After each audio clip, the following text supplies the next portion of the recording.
안녕하세요. 진해코리아 양태용 기자입니다. 오늘은 최근 산업계에서 아주 중요한 화두로 꼽히는 ESG에 대해서 이야기를 해보고자 합니다. 함께 이야기를 풀어갈 손님으로 권보석 기자님 모셨습니다. 안녕하세요, 기자님. 네, 안녕하세요. 진행코리아 권봉석 기자입니다. 네.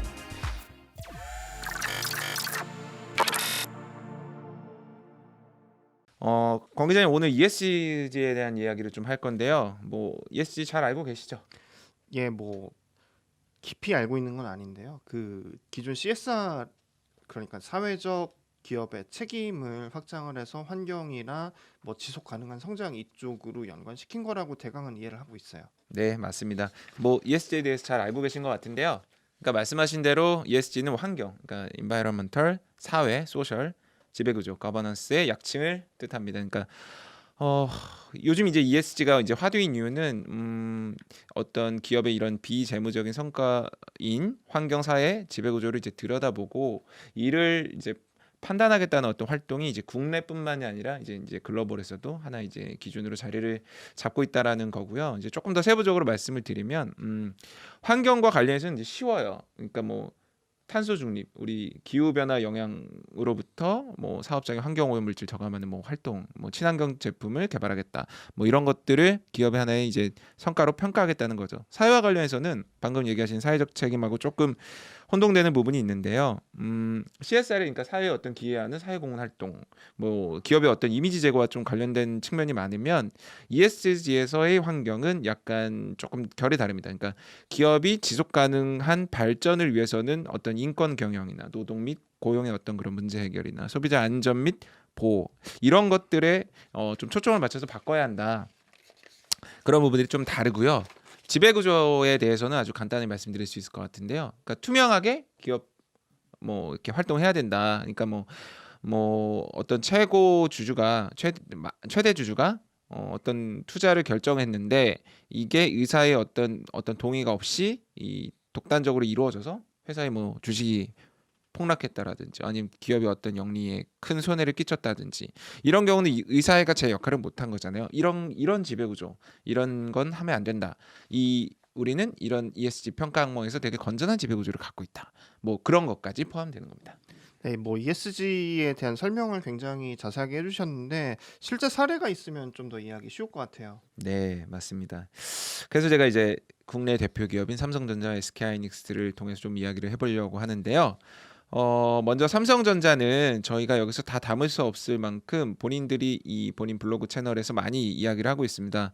삼성반도체 이야기라는 블로그에 ESG 카테고리가 있고요. 거기 가시면 이제 다양한 사례를 볼 수 있습니다.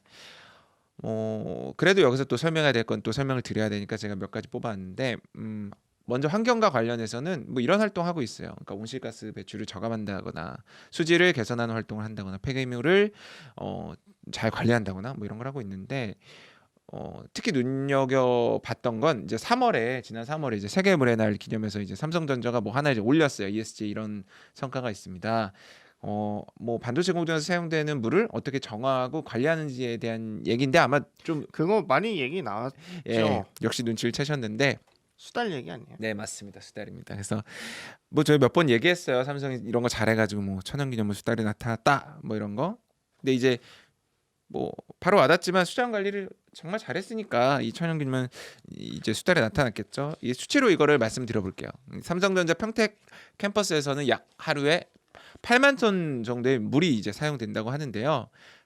공정에서 사용된 물은 한 2.6km의 경로를 이동해서 이제 패스 처리장으로 이제 가고 이제 그게 처리가 돼서 하루에 한 7만 톤 정도가 이제 방류가 된다고 해요.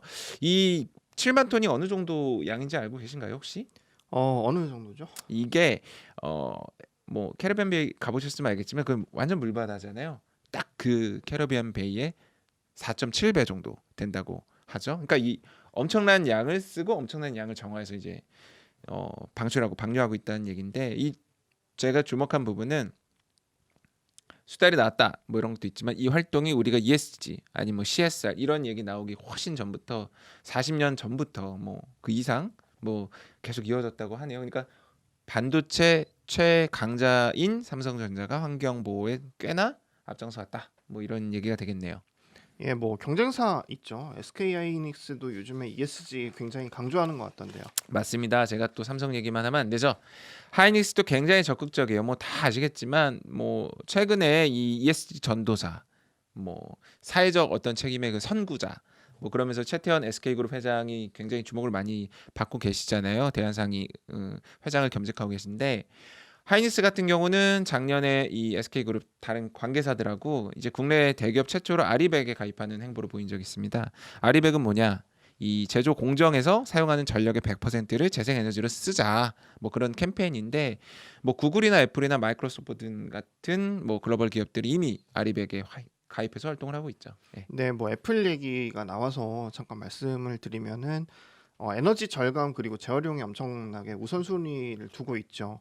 좀 보면은 일단 매장 그리고 애플 전 세계에 있는 뭐 본사나 지사 뭐 유명한 애플 그 루프 캠퍼스 있죠. 지난번에 세워진 그 건물도 일단 100% 재생 가능 전력으로 구동이 되고 아이메시지나 시리, 아이클라우드 이런 그 클라우드 서비스를 처리하는 데이터 센터도 100% 재생 전력으로 구동이 된다고 해요. 그리고 재활용에서는 맥북 에어, 맥북 프로, 아이맥, 아이패드 프로 뭐 이렇게 많은 제품들이 있는데 그 제품에 쓰이는 알루미늄도 100% 재활용 소재를 쓰겠다고 설명한 적이 있고 실제로 올해 출시된 제품에 다수 적용을 했죠. 이런 시도들 중에 아마도 많은 분들이 알고 계실 것 같은데 작년에 혹시 기억나세요? 아이폰 12 나왔을 때? 아, 혹시 뭐 빠진 거 얘기하시려고 아, 하는 예, 거죠? 맞아요. 예. 아이폰 12 출시하면서 그동안에 다 충전용 어댑터를 다 끼워서 줬는데 이걸 이제 아예 패키지에서 빼버렸어요. 애플이 설명하기로는 이런 시도를 통해서 금속이 사용되는 양을 수십만 톤을 절약할 수가 있다라고 했는데 당시는 사람들의 불만이 엄청나게 많았죠. 그런데 아이러니한 거는 이제는 주요 스마트폰 제조사 뭐 삼성전자, 화웨이도 여기에 동참을 하고 있습니다. 저희가 뭐 대본으로 준비한 내용은 아닌데요. 재밌는 말씀이신 게 왜 주던 걸 빼냐고 불만 많잖아요. 근데 이게 집에서 가서 보니까 핸드폰을 여러 번 바꾸면 집에 항상 남는 게 어댑터예요. 집에 어댑터 한 10개는 있는 것 같은데 뭐 이미 있는 저 같은 사람들도 많을 거고 말씀하신 것처럼 환경 보호에 큰 의미가 있는 거니까 뭐 이런 활동들은 좀 퍼지면 좋겠다는 생각이 들고 또 한편으로 이제 아무래도 우리 권 기자님께서 이 디바이스 쪽에 굉장히 해박하시다 보니까 이 메인 파트인 PC 쪽에 한번 질문을 드릴 수밖에 없는데요. 그러니까 코로나19 팬데믹이 PC에 엄청난 수요 폭증을 가져왔고 올해 연말까지 좋다고 하잖아요. 그래서 PC 쪽은 어떨까 물어보고 싶어요. 왜냐면 PC가 이 뭐 플라스틱이라든지 뭐 그런 거 많이 쓰잖아요. 그래서 한번 물어보고 싶습니다. 네. 예, 그 PC 제조사로 얘기를 해보면 그 주요 시장 조사 업체에서 집계하는 탑 5가 있어요. 쭉 있는데 그 중에 하나가 델이거든요. 델 테크놀로지스인데 이 델이라는 회사가 어떻게 선언을 했냐면은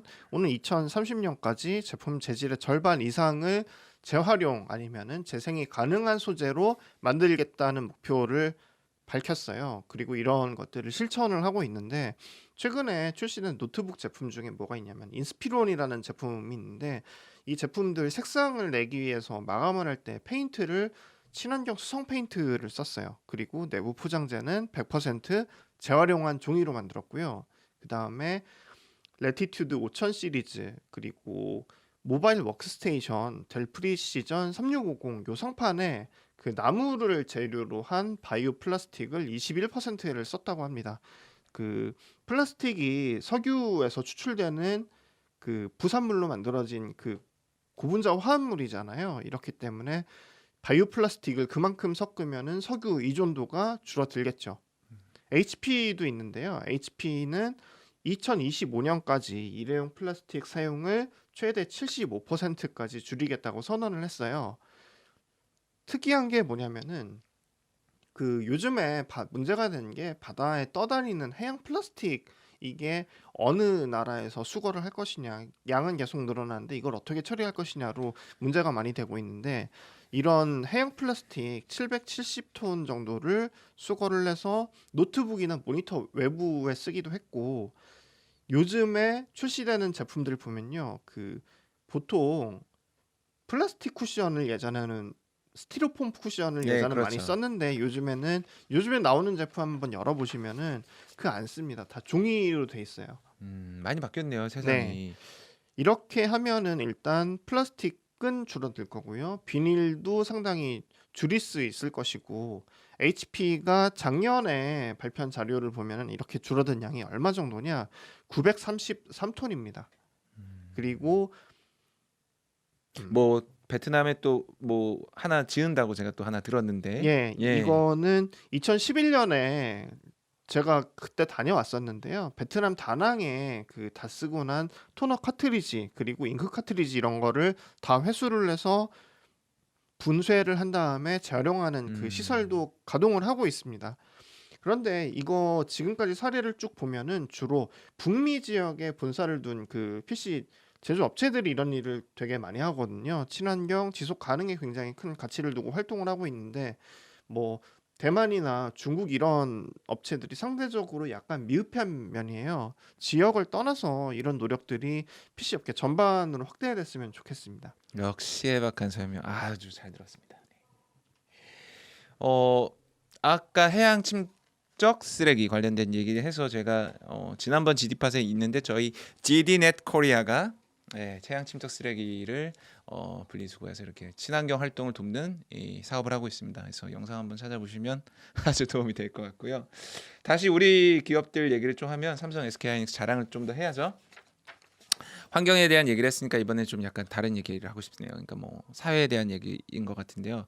바로 어저께 이제 정부하고 삼성전자, SK하이닉스 등등 이 K 반도체 전략이라서 뭐 우리나라를 종합 반도체 강국으로 만들겠다.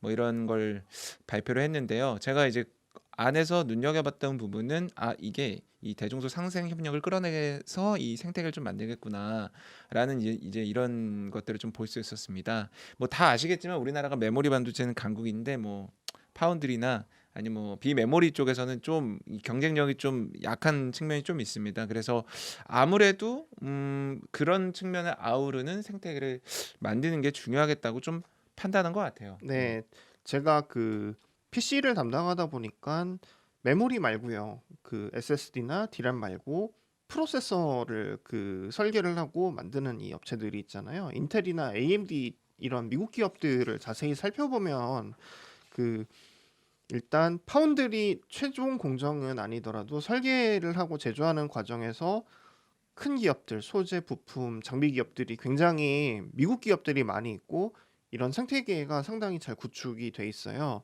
이런 걸 보면은 뭐 말씀하신 것처럼 비메모리 반도체 분야는 경쟁력 확보를 하려면은 이런 생태계가 국내도 확실히 구축이 돼야 된다는 거죠. 맞습니다. 이게 이름만 들어봐도 알만한 기업들 정말 많거든요. 뭐 퀄컴, 엔비디아, 이 팹리스 기업들이고 반도체 장비 쪽에서는 에이맥이라는 기업이 있고 디스플레이 쪽은 코어런트, 반도체 소재는 듀폰, 디스플레이 소재 UDC. 이 다 네로라는 기업들이 말씀하신 것처럼 다 미국 기업들입니다. 예. 네, 그래서 정부가 내놓은 K반도체 전략을 보면은 반도체 생태계 강화 그리고 국내 소재 부품 장비 육성 계획들 이런 게 담겨 있는데 사실 아시다시피 소재 부품 장비 국산화 지원 이런 거는 2019년 하반기부터 계속 추진이 되고 있었던 거고 여기에 하나 더 눈여겨 볼 만한 거는 반도체 특별법을 네. 만들겠다고 했어요. 이게 어떤 내용인가요? 저도 이제 반도체 특별법 제정하겠다는 부분을 좀 눈여겨 봤어요. 왜냐하면 이제 요 앞전에 이 국회에서 이 반도체 특별법 만들겠다라는 얘기가 있었고 그 앞전에는 미국 바이든 행정부 출범 이후에 이 미국의 반도체 산업을 강화하기 위한 어떤 뭔가를 하겠다. 그 또 앞전엔 유럽에서 비슷한 얘기가 나왔었고 이게 뭐냐면 약간 좀 이렇게 대중소 상생협력 얘기하다 벗어났는데 올해 초에 이 글로벌 반도체 시장에 엄청난 이슈가 있었습니다. 저희 영상도 찍었던 바로 공급난 문제, 공급 대란 문제. 차량용 반도체 쇼티지가 나면서 이 파운드리의 어떤 물량을 좀 차량용 반도체 생산을 좀 해달라. 왜냐하면 자동차를 찍어낼 수가 없으니까. 근데 여력이 없는 거예요. 공간이 없고. 그래서 이게 어떻게 된 거냐고 공급 체인을 보니까 이게 뭐라 그럴까요? 이 어떤 특정 국가에 좀 쏠림 현상들이 좀 있더라. 그러니까 뭐 이번에 뭐 미국 오스틴에서 뭐 한파로 인한 정전이 났었는데 물론 이렇게 피해가 있었지는 않지만 큰 피해가 있지는 않습니다. 우리한테는. 근데 관계된 기업들은 피해가 있었죠. NXP 반도체라든지 인퍼니언 테크놀로지에게 뭔가 부품을 받는 그런 차량용 업체들은 이 생산 일정이 엄청 밀렸어요. 그러니까 이런 것처럼 문제가 나왔는데 아까 앞서 뭐 여러 국가에서 육성책 하고 있다라는 거와 연계해서 이런 것들과 맞물려 그럼 반도체를 키워야겠다. 자국에서 산업 생태계 자체를 다 키워야겠다. 제조부터 설계부터 뭐까지.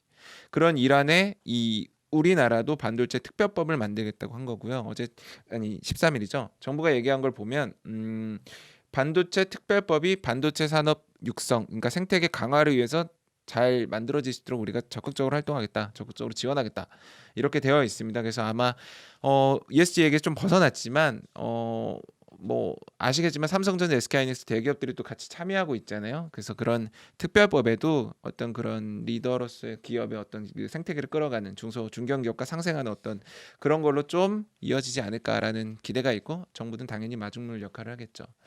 이 K반도체 전략을 저희가 ESG에서 굳이 얘기했다는 거는 바로 요 생태계가 중요하다는 뭐 권 기자님 말씀하신 것처럼 생태계가 중요하니까 이 얘기를 했던 거고 국내 어 기업들이 이런 네네. 생태계를 조성하는데 뭐 어떤 기여를 한 구체적인 사례 같은 게 있을까요? 아주 잘 치고 들어오셨습니다. 제가 딱 지금 그 들어갈 타이밍이었는데요. 삼성전자가 이제 이 K반도체 전략하기 전에 작년에 재밌게도 이 블로그 ESG에 있다고 했었잖아요. K 뭐 칩 뭐 이렇게 뭐 K칩 시대 뭐 이렇게 올려놓은 게 있어요. 그래서 거길 보면 이제 대중소 상생 협력의 어떤 성과, 생태계 조성의 성과를 넣는데 대표적으로 뭐 이어테크닉스라는 이제 국내 부품사랑 수입 의존도가 굉장히 높았던 고성능 레이저 설비를 개발해서 뭐 D램 미사의 과정에서 생기는 불량률을 줄였다. 뭐 이런 것도 있고 또 요거 참 전 재밌었는데 왜 저기 2019년에 일본의 3대 핵심 그 품목 핵심 소재 수출 규제 관련 이슈가 있었잖아요. 그때 이제 뭐 솔브레인 업체가 좀 이슈가 됐었는데 불화수소를 만들 수 있는 업체였죠. 이 솔브레인하고 삼성전자랑 협력을 해서 3D 낸드 플래시 식각 공정에 쓰이는 고선택비 인산을 세계 최초로 개발하는 성과를 내기도 했대요. 그러니까 뭐 대중소 삼성 협력이라네요. 세상에 대중소 상생 협력을 아주 잘 하고 있다. 뭐 이런 거죠. 네, 소재 말고 보면은 파운드리를 보면은 뭐가 있냐면은 국내 중소 팹리스 업체들이 많아요. 설계까지는 할 수 있는데 결국 생산은 어디인가 맡겨야 해요. 이런 거를 그 대규모로 좀 융통성 있게 받아줄 업체가 사실 몇 군데 없는데 이 삼성전자가 보면은 이런 제품 개발을 하고 생산을 하는데 필요한 그 생산 공정에서 이 프로그램 이름이 MPW라는 프로그램이 있는데 네네네. 이 프로그램을 공정당 그 미세 공정당 뭐 연 3, 4회까지 이 팹리스에서 만든 제품들을 지원을 해주겠다. 그리고 사실 반도체 웨이퍼 크기도 중요하잖아요. 네네 그렇죠. 뭐 8인치 200mm에서 찍느냐, 12인치 300mm에서 찍느냐 따라서 수량이 달라지고 단가가 달라지잖아요. 그래서 그렇죠. 이런 거를 12인치까지 늘려주겠다. 네. 최첨단 공정, 미세 공정, 뭐 10나노 이하 쓸 수 있게 해주겠다. 이렇게 지원을 해주고 있는 걸로 알아요. 네. 이게 또 재밌는 포인트 이건 저희 준비하지 않고 이제 순발력으로 말씀드리는 건데 파운드리가 지금 굉장히 중요합니다. 반도체 공급난 이슈에 있어서. 그리고 삼성전자는 물론 매출액 기준입니다. 점유율과는 좀 차이가 있지만 세계 2위 파운드리 기업으로 육성을 했죠. 저희가 시스템 반도체 생태계가 약한데 삼성이 이렇게 나서는 건 굉장히 여러 가지 의미 있다고 생각을 해서 언급을 드리고 싶고요. 예, 뭐 사실 그리고 안정적으로 이 생산을 반도체를 찍어낼 수 있는 국가가 몇 개 안 되는데 요즘에 TSMC가 말썽이잖아요. 네네. 4월 15일에도 한번 정전이 났고 지난 13일에도 한번 정전이 났는데 이때는 5월에 난 정전은 비상발전기를 돌려서 어떻게 벗어났다고 합니다. 그런데 4월에 그 생긴 정전으로 인한 피해액은 아직도 집계를 못하고 있다고 해요. 네. 그러니까 요새 이런 자연재해로 인한 공장 가동 중단의 영향이 많아서 이 생태계를 끈끈하게 공급망을 강화해야 되는 게 필요한 거 아닌가 해서 이런 얘기를 좀 한번 언급해 드려 보았고요. 이번엔 좀 객관적으로 이야기를 할 필요가 있는 것 같아요. 저희가 어떤 기업의 이런 것들만 얘기하니까. 그래서 제가 글로벌 컨설팅 업체 KPMG가 이제 조사한 어떤 리포트를 좀 참고를 해봤는데 재미난 게 2013년에는 이 ESG 관련된 활동이 그러니까 어떤 정부의 어떤 규제 정책 같은 게 한 28개 정도에 불과했대요. 근데 2018년에는 한 210개까지, 210개까지 증가를 하고 최근에 늘어나는 속도가 굉장히 빨라지고 있다고 하는데요. 뭐 국가별 사례를 보면 유럽에서는 올해 3월인데 유럽 내 모든 금융사는 ESG 공시 의무화해라. 이 조건을 충족하지 못하면 투자 활동을 금지하겠다라는 정책을 밝히기도 했대요. 우리나라도 약간 비슷합니다. 지배구조 보고서 내라라는 내용이 있는데요. 자산 총액 1조 원 이상 기업은 2022년 내년까지죠. 내년까지 다 보고해라. 5천억 원 이상 기업은 24년까지 다 보고해라. 그리고 2026년에는 모든 코스피 상장사가 다 지배구조 보고서를 보고해라. 이렇게 하겠다는 내용을 밝힌 바 있습니다. 예, 그렇게 되면은 단순하게 얘기하자면 이 ESG를 안 하면은 돈도 못 빌리고 투자를 못 받을 수 있다는 이런 가능성이 있다는 거네요. 네, 맞습니다. 아주 스마트한 지적이신데요. 그러니까 앞으로 이제 금융사가 기업 여신 뭐 심사하거나 뭐 투자 심사할 때 ESG 요소를 고려하겠다는 겁니다. 저희가 서두에 이 ESG라는 게 기업의 어떤 비재무적인 어떤 그런 걸 성과로 이제 평가를 해서 반영하겠다. 뭐 이런 거였잖아요. 이게 CSR보다 이제 좀 더 나간 이제 그런 건데 그러니까 이런 거예요. 기업의 신규 투자, 인수합병에는 돈이 필요하잖아요. 어떤 그런 영역의 활동을 하는 데까지도 ESG가 하나의 어떤 중요한 평가 지표 근거가 되겠다라는 거죠. 그렇다면은 이 ESG를 실천하면은 여러 가지 뭐 환경상에서 생길 수 있는 리스크 그리고 뭐 지배 구조 때문에 생길 수 있는 이런 리스크가 어느 정도 해결이 되고 뭐 투자나 뭐 자금 조달이 원활해져서 결과적으로는 이게 기업에는 이득이 되는 어떤 지표가 될 수가 있겠네요. 네, 그게 지금의 트렌드인 것 같고요. 저희가 오늘 뭐 굳이 얘기하지 않았지만 아마 영상이든 뭐 어떤 뭐 그래픽이든 저희가 참고로 또 보기 쉽게 이 참고로 이제 보여드리겠지만 ESG에 대한 평가 지표가 많이 만들어졌고요. 지금 많이 반영하는 추세고 말씀하신 것처럼 지속 성장할 수 있는 어떤 그런 판단 지표로 이제 여겨지고 있습니다. 저희가 ESG에 대한 기획을 잡은 것도 이게 굉장히 중요할 것 같고 앞으로 더 중요해질 것 같다라고 해서 이걸 잡은 거고 또 저는 이 얘기를 하고 싶어요. 코로나19가 ESG와 관련성이 있다. 그러니까 코로나19 팬데믹으로 불거진 어떤 글로벌 공급망 위기나 그러니까 이슈죠. 그다음에 그로 인한 변화, 뭐 디지털 트랜스포메이션이라고 하죠. 그런 부분에 있어도 ESG가 아주 중요하고 앞으로도 되게 중요해질 것 같다. 이런 얘기 때문에 저희가 이걸 준비했고요. 이제 마지막으로 ESG 관련 조사에서 제가 이제 좀 본 건데 이런 부분은 좀 와닿는 내용도 있는 것 같아서 한번 얘기를 드리려고 합니다. 전국경제인연합회에서 이제 13일자죠. 13일에 ESG 협의체를 출범하고 투자사절단은 미국에 파견하기로 했대요. 그래서 이제 이 얼라이언스를 이제 발족했는데 이름이 KESG 얼라이언스입니다. 그래서 참여하고 있는 이제 기업들은 롯데, 뭐 한화, GS, 대한항공, CJ, 코오롱 등 뭐 국내 기업들 다수가 참여하고 있고요. 예, 눈여겨볼 거는 이 글로벌 기업들도 들어가 있네요. 3M, 보잉, 아마존, P&G 이런 기업들. 해서 투자사절단이 미국에 가서 여러 가지 교류 활동도 하고 우리가 또 배울 거 배우고 또 전해줄 거 전해주고 뭐 이런 걸 한답니다. 이런 게 늘어나면 아무래도 국내에서 ESG 경영도 다수의 기업들에게 이제 넘어가는 일이 있겠죠. 저희가 아까 K반도체 전략 얘기했듯이 어떤 이런 KESG 이런 것들도 되게 잘 돼서 저희가 좀 이 오늘 메인 주제는 ESG지만 이 반도체가 핵심 산업이니까 또 반도체 얘기를 좀 할 수밖에 없는데요. 종합 반도체 아주 건강한 종합 반도체 강국으로 도약하는 계기가 됐으면 좋겠고 또 기업들도 이 어떤 그런 선진적인 아주 모범적인 ESG 경영을 통해서 글로벌 기업으로 성장할 수 있으면 참 좋겠다는 바람을 전하고 싶습니다. 뭐 이상 지네코리아 양태훈 기자였고요. ESG 기획에 대해서는 많이 좀 부족한 부분이 있지만 저희가 또 하단에 뭐 참고할 수 있는 여러 블로그나 링크 이런 것도 알려드릴 거니까 많이 보시고 또 이전 영상도 참고해 주시면 좋을 것 같습니다. 이상 양태훈 기자였습니다. 감사합니다. 권몽석 기자였습니다. 네. 감사합니다.